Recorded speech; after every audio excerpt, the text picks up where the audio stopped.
मिट्टी के बिस्तर वाली के लिए रजवाड़ी ससुराल ने बनाया सोने का बिस्तर। अपना मिट्टी का चूल्हा, बर्तन, खाने पीने के सामान लेकर सड़क के किनारे खाना बेचने आ जाती है।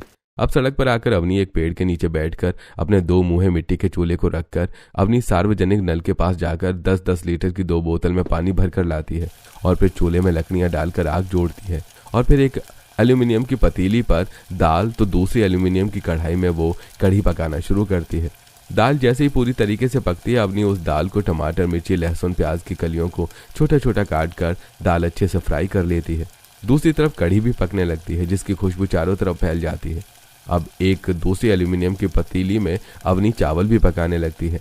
अब अवनी के खाने की खुशबू इतनी जोरदार सड़क पर फैल रही होती है कि सड़क पर चलते फिरते राही पहले ही दिन आकर अवनी के चूल्हे के पास आकर खड़े हो जाते हैं।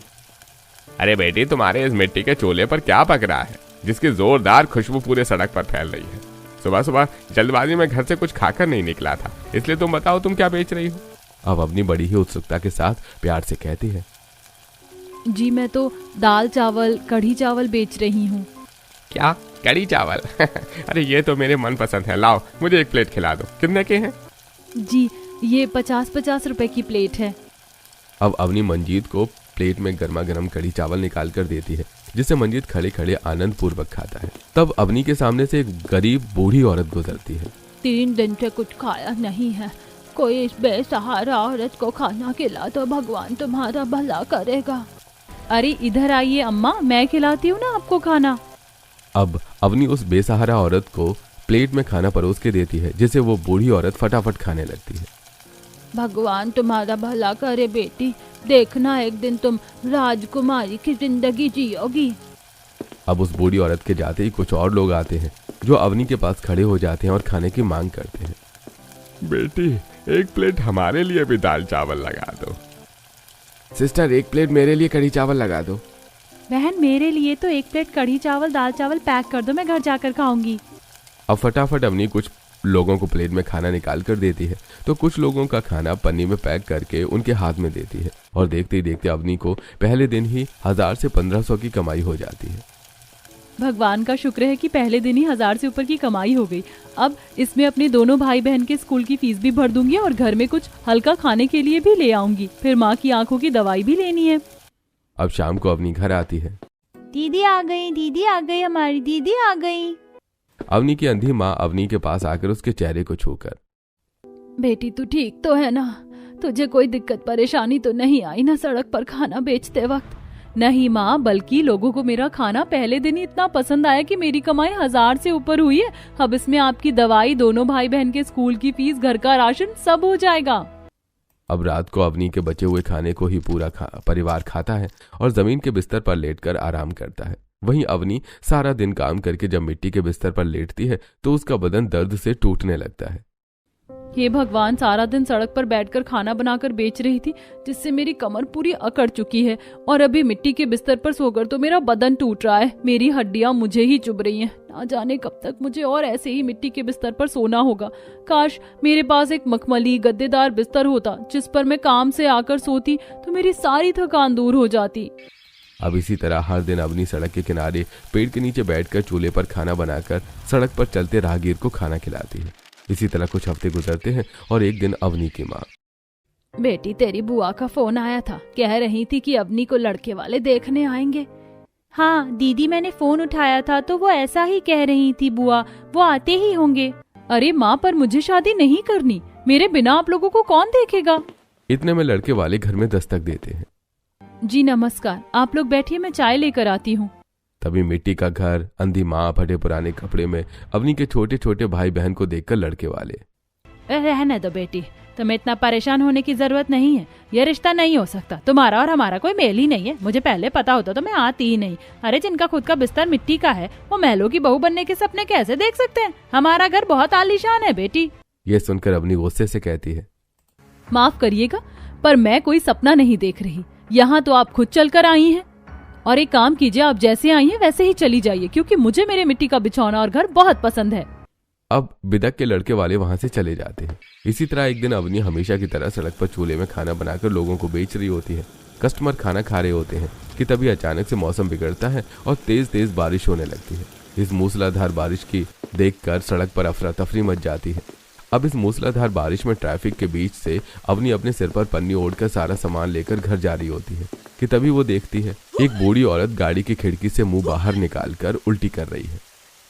अरे माँ जी, आपकी तबीयत तो बहुत ज्यादा खराब हो रही है। ड्राइवर, आप इन्हें डॉक्टर के पास क्यों नहीं ले जाते? अरे कहाँ ले जाऊं बहन, देख नहीं रही हो सड़क पर गाड़ियां कैसे फंसी हुई हैं। हाँ ये तो है, लेकिन आप एक काम कर सकते हैं, मेरा घर यहीं पास में है, आप इन्हें मेरे घर की तरफ ले चलिए, उस रास्ते पर ज्यादा ट्रैफिक भी नहीं होगा। अब अवनी कार में बैठकर ड्राइवर को अपने घर के पास लेकर आती है। ड्राइवर उर्मिला को गाड़ी से बाहर निकालता है। वहीं अवनी अपना सारा सामान घर के बाहर रखकर उर्मिला को घर के अंदर लेकर जाती है। वहीं स्कूल की ड्रेस उतारते पंकज और राधा। दीदी, ये दादी माँ कौन है? हाँ दीदी, ये कौन है? इनके सिर पर पट्टी क्यों बंधी है? क्या ये बीमार है? ये सब सुनकर अवनी की अंधी माँ दीवारों को छू छू कर, अवनी बेटी कहाँ है तू, और कौन आया है घर में? किसकी तबीयत ठीक नहीं है, कुछ तो बता। माँ, आप क्यों इतना परेशान होने लगी? किसी की तबीयत खराब नहीं है, सब ठीक है, आप बैठिए। राधा, माँ को जमीन पर बिठाओ और इस खाट पर मैं इन दादी को बिठा रही हूँ।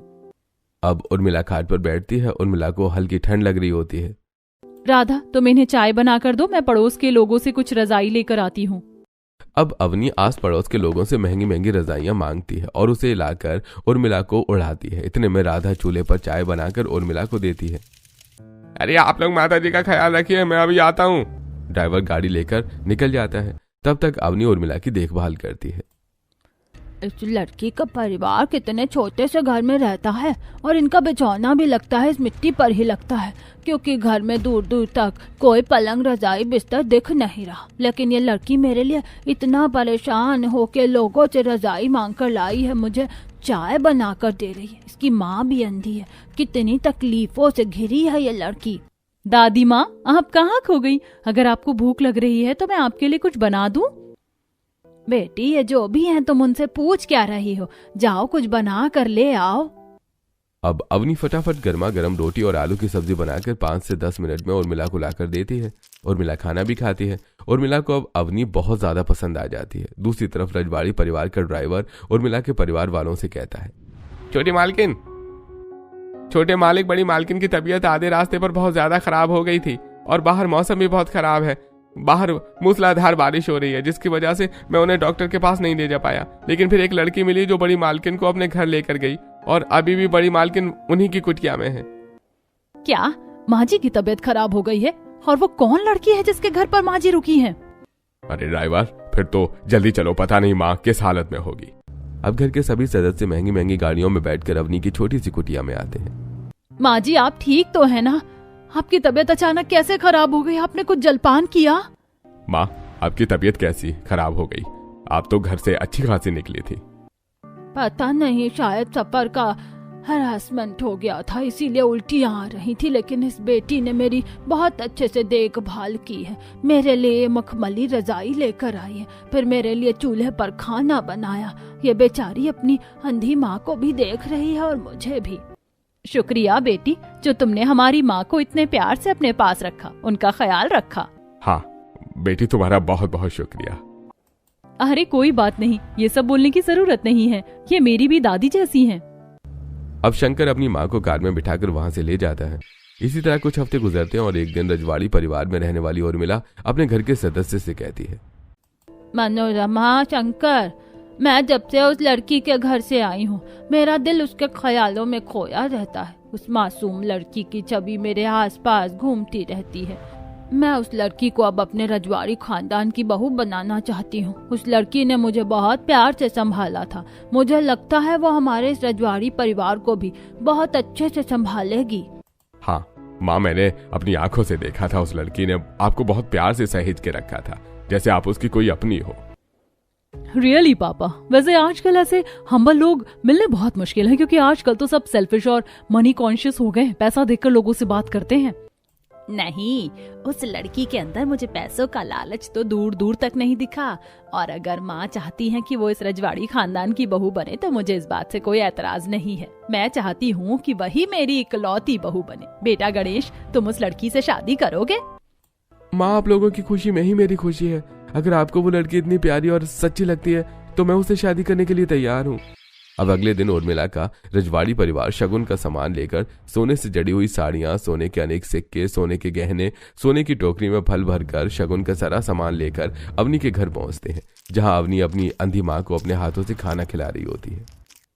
अरे आप लोग यहाँ? दादी माँ, अब आपकी सेहत पहले से कैसी है? दीदी दीदी, इनके हाथों में इतना सारा सामान क्यों है? और इस टोकरी में तो फल है, मुझे भी फल खाने हैं। अरे क्यों नहीं, ये लो, तुम ये फल खा लो। अब मनोरमा सोने की कटोरी में से फल निकालकर राधा और पंकज के हाथ में देती है। अरे नहीं नहीं, मत दीजिए, ये लोग तो ऐसे ही जिद करते हैं।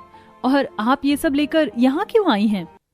तभी मंजू इतने लोगों की आवाज सुनकर, बेटी कौन आया है घर में? ये किसकी आवाज है? तभी रजवाड़ी परिवार की छोटी मालकिन मनोरमा कहती है, जी हम आए हैं रजवाड़ी परिवार से आपकी बेटी का हाथ मांगने। हम आपकी बेटी को अपने घर की बहू बनाना चाहते हैं। हाँ बेटी, तुम सच में बहुत प्यारी और मासूम लड़की हो। लोगों की इतनी परवाह करती हो, इसीलिए मैं चाहती हूँ कि तुम्हारी जैसी लड़की मेरी रजवाड़ी परिवार की बहू बने। अब दीवारों को छूते छूते मंजू खड़ी होती है और मनोरमा के पास जाती है और उसके हाथ को पकड़ती है।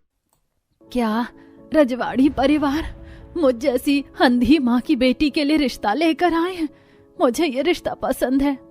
तभी अवनी परेशान होती हुई, नहीं रुकिए, मुझे ये रिश्ता पसंद नहीं है, क्योंकि अगर मैं अपनी माँ को छोड़कर चली गई तो मेरी माँ और मेरे छोटे भाई बहन, इनका क्या होगा?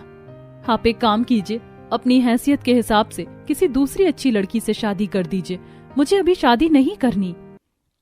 नहीं नहीं, मेरी बेटी कुछ भी बोलती है। बेटी तुझे मेरी कसम, तू अपनी माँ के लिए इतने अच्छे परिवार का रिश्ता मत ठुकरा। अब माँ के दिए कसम से मजबूर होकर अवनी ये शादी के लिए हाँ कर देती है। अब आसपास के लोगों को जब पता चलता है कि अंधी मंजू की बेटी के लिए रजवाड़ी खानदान से रिश्ता आया है, तो वो लोग बातें बनाने लगते हैं। बाप रे, तुमने देखा कितना सोना लेकर आए हैं लोग? सोने के गहने, फल की टोकरी भी सोने की थी, वो साड़ी, उस साड़ी पर भी सोने जड़े हुए थे। हाँ मैंने देखा, और एक बड़ी सी थाल में तो सोने के अनेक सिक्के भी थे। इतना सारा सोना ये रजवाड़ी परिवार अवनी के लिए लेकर आए हैं। अब तो इस अंधी की बेटी रजवाड़ी परिवार में राज करेगी। अब कुछ दिन बाद आस पड़ोस के लोग और अवनी के कुछ रिश्तेदार जो उसे मानते थे, वो आकर घर में शादी की तैयारी शुरू करते हैं। शादी का सारा खर्चा रजवाड़ी परिवार उठाता है। मंजू अंधी होती है और आसपास के शोर, हंसी ठहाके को सुनकर मंजू को एहसास होता है कि उसकी बेटी की शादी एक अच्छे घर में हो रही है। अब पूरी विधि विधान के साथ अवनी शादी करके अपने ससुराल जाती है, जहां अवनी के स्वागत के लिए पूरा चौखट फूलों से सजा हुआ होता है। आओ बहू रानी, इस चावल के कलश को गिराकर घर के अंदर प्रवेश करो। अब अवनी कलश गिराकर घर के अंदर जाती है। अवनी इतना आलीशान घर देखकर, अरे बाप रे, मेरा रजवाड़ी ससुराल का घर इतना आलीशान है, और इन लोगों ने ये सजावट मुझ जैसी गरीब घर की लड़की के लिए किया है। अरे भाभी, कहाँ खो गई आप? अच्छा ये बताइए, आपको ये डेकोरेशन कैसा लगा? ये सब मैंने आपके लिए अपने हाथों से किया है। जी सब कुछ बहुत अच्छा है। ये आलीशान घर, मेरे लिए किया गया डेकोरेशन, सब बहुत अच्छा है। मैंने आज से पहले ये सब कभी नहीं देखा। कोई बात नहीं बहू, पहले ना सही पर अब जरूर देखोगी। अच्छा बहू जाओ, अब तुम आराम कर लो। अब अवनी अपने पति के साथ सोने के सुनहरे सीढ़ियों से चढ़कर अपने आलीशान कमरे में आती है, जहाँ एक खूबसूरत सोने का बेड रखा हुआ होता है। उस बेड के चारों तरफ सोने के पिलर लगे होते हैं और उस पिलर से सटा हुआ होता है लाल कलर का मखमली पर्दा, जो उस सोने के बिस्तर को रॉयल लुक दे रहा था। उस मखमली सोने के बिस्तर पर मखमली सफेद गद्दे लगे हुए होते हैं और उस गद्दे के ऊपर फेदर के मुलायम तकिए सजे हुए होते हैं। सोने के बिस्तर के सामने एक आलीशान खिड़की भी होती है। यह सुंदर दृश्य देखकर अवनी हैरान हो जाती है। अरे सोने के बिस्तर पर कौन सोता है? ये किस महारानी का बिस्तर है? जी बताइए ना। इस सोने के बिस्तर पर सोने वाली महारानी का नाम है अवनी। क्या इस घर में कोई और भी अवनी रहती है? अरे नहीं, इस घर में एक ही अवनी रहती है, जो आज पहली बार इस कमरे में आई है, वो हो तुम। ये सोने का बिस्तर दादी जी ने स्पेशली तुम्हारे लिए बनवाया है अवनी, ताकि तुम इस बिस्तर पर आराम से सुकून की नींद ले सको। मुझे दादी जी ने बताया कि तुम खुद मिट्टी के बिस्तर पर सोती थी, लेकिन तुमने उनके लिए अच्छे अच्छे मखमली चादर, रजाई का इंतजाम किया, इसलिए सुंदर तोहफा दादी ने तुम्हें दिया है। इससे पहले तो मैं नॉर्मल लग्जरी बेड पर सोता था। क्या ये सोने का बिस्तर मेरा है?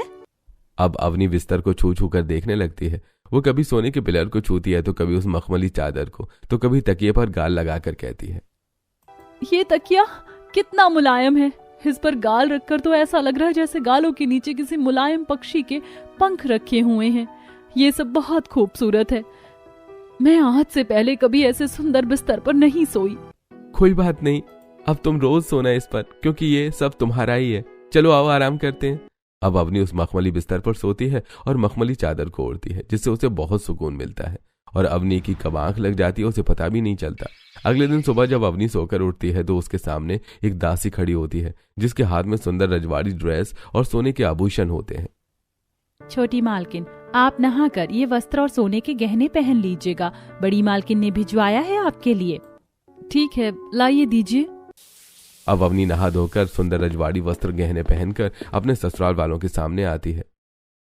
अरे बहू, तुम तो बहुत खूबसूरत लग रही हो। हाँ बहू, सच में तुम इन रजवाड़ी वस्त्र में बहुत अच्छी लग रही हो। ये गहने भी तुम्हारे ऊपर बहुत खिल रहे हैं। शुक्रिया माँ जी, मुझे भी ये सब बहुत अच्छा लग रहा है। मैंने ये सब आज से पहले कभी नहीं पहना था और शायद कभी पहन भी नहीं पाती। अच्छा बस उदास नहीं होते बहू। अच्छा ये बताओ, तुम्हें तुम्हारा सोने का बिस्तर पसंद आया? वो सोने का बिस्तर मैंने स्पेशल तुम्हारे लिए बनवाया था। हाँ दादी माँ, वो सोने का बिस्तर बहुत खूबसूरत है। मुझे तो ऐसा लग रहा था जैसे मैं कोई महारानी हूँ। और सच कहूँ तो मुझे पहली बार उस सोने के बिस्तर पर सोकर अपने शरीर में बहुत आराम महसूस हुआ।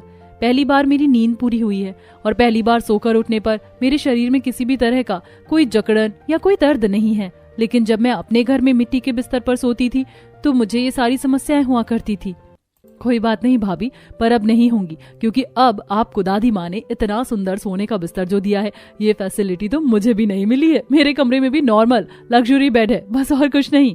हाँ सही बात है, ये सारी फैसिलिटीज सिर्फ बहू तुम्हारे लिए है। तुम इस रजवाड़ी खानदान की इकलौती बहू हो। इन सब पर तुम्हारा हक है, क्योंकि तुम्हारा पति इस रजवाड़े परिवार की राजगद्दी संभालता है। वो देखो, वो रही तुम्हारे पति की राजगद्दी। अवनी अपने पति के सिंहासन को देखकर बहुत खुश होती है। ये तो बहुत खूबसूरत है माँ जी। इसका मतलब मैं एक रजवाड़ी परिवार की राजा की पत्नी हूँ, एक महारानी हूँ। हाँ बहू, तुम महारानी हो। अच्छा अब चलो आओ, अब हम सबके खाने का समय हो गया है। अब सारा परिवार डाइनिंग टेबल पर बैठता है, जहाँ घर के नौकर कई तरह के पकवान डाइनिंग टेबल पर परोसते हैं। सभी लोग खाना खा रहे होते हैं कि तभी अवनी को अपनी माँ का ख्याल और अपने छोटे भाई बहन की याद आने लगती है। अवनी को अचानक गुमसुम देखकर मनोरमा, क्या हुआ बहू, तुम्हारे मुंह पर ये कैसी चिंता है और तुम खाना क्यों नहीं खा रही हो? माँ जी, मुझे चिंता हो रही है कि पता नहीं मेरी अंधी माँ ने खाना खाया होगा कि नहीं। मेरे भाई बहन कहीं भूखे ना हो। हाँ बहू, चिंता तो सताती ही होगी, मुझे भी सता रही है। मैं उन्हें आज ही यहाँ बुलवा लेता हूँ। अब रजवाड़ी परिवार के ड्राइवर अवनी के घर पहुंचते हैं और उसकी अंधी माँ और उसके छोटे भाई बहन को गाड़ी में बिठाकर रजवाड़ी परिवार में लेकर आते हैं। माँ, आप ठीक तो हो ना? मंजू अपनी बेटी का हाथ छूकर, हाँ मेरी बच्ची, मैं ठीक हूँ। तू बता, तू कैसी है और सब कहाँ है?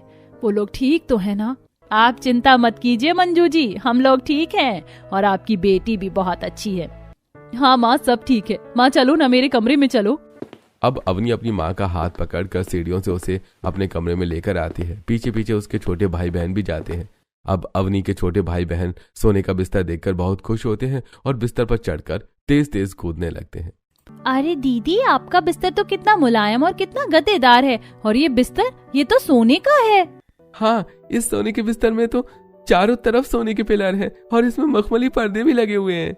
क्या मेरी बेटी अपने रजवाड़ी ससुराल में सोने के बिस्तर पर सोती है? अब मंजू भी सोने के बिस्तर को छू छू कर देखने लगती है। ये देखकर अवनी की आंखों में आंसू आ जाते हैं। माँ, काश आप अपनी आंखों से सब कुछ देख पाती। अवनी इतना कहती है कि तभी कमरे में आते ससुराल वाले ये सब सुन लेते हैं। अवनी, तुम चिंता मत करो, जल्द तुम्हारी माँ अपनी आंखों से ये सारी चीज देख पाएंगी, क्योंकि हम तुम्हारी माँ की आंखों का ऑपरेशन करवाने वाले हैं। हाँ बहू, और इसके साथ साथ हम तुम्हारे घर को भी मॉडिफाई करवा देंगे और वहां भी एक गद्दा, मुलायम बिस्तर लगा देंगे, ताकि तुम्हारे छोटे भाई बहन भी आराम से अपनी नींद पूरी कर सके और तुम्हारी माँ भी। अब गणेश अपनी अंधी सास की आंखों का एक अच्छे अस्पताल में इलाज करवाता है, जिसे 6 महीने के अंदर अंदर मंजू की आंखें पूरी तरह से ठीक हो जाती हैं। वहीं शंकर अपनी बहू के परिवार वालों के एक सुंदर घर भी बनवा देता है, जिसमें लग्जरी बिस्तर लगे हुए होते हैं। अब मंजू अपनी आंखों से यह सब देखकर, आप लोगों का मैं तहे दिल से शुक्रिया अदा करती हूँ। आप लोगों की बदौलत मेरी आंखें वापस आ गई और उसके साथ आप लोगों ने हमारे गरीब परिवार के लिए इतना सुंदर घर भी बनवा दिया। मैं आपका ये उपकार कभी नहीं भूलूंगी। ये उपकार नहीं है, ये हमारा प्यार है अपनी बहू के परिवार वालों के लिए। आपकी बेटी ने भी हमारी माँ के लिए बहुत कुछ किया था, जबकि उसके पास तो कुछ था भी नहीं। सही कहा मेरी बहू ने, जो इंसान कुछ ना होने पर भी लोगों की मदद करता है उसकी कीमत सबसे ज्यादा होती है। इसीलिए हमसे भी ज्यादा आपकी बेटी ने हमारे लिए किया है। हाँ सही कहा दादी जी ने। और हाँ, आप लोग पैसों की चिंता मत कीजिएगा, मैं हर महीने आप सभी का खर्चा आपको भेजता रहूंगा। सच में मैं बहुत खुश नसीब हूँ जो मेरी शादी आप जैसे रजवाड़ी परिवार में हुई है। अगर आप नहीं होते तो मेरी माँ की कोई इतनी मदद नहीं करता। अब जहाँ अवनी अपने ससुराल में खुश होती है, वहीं उसकी माँ भी खुशहाल जिंदगी बिताने लगती है।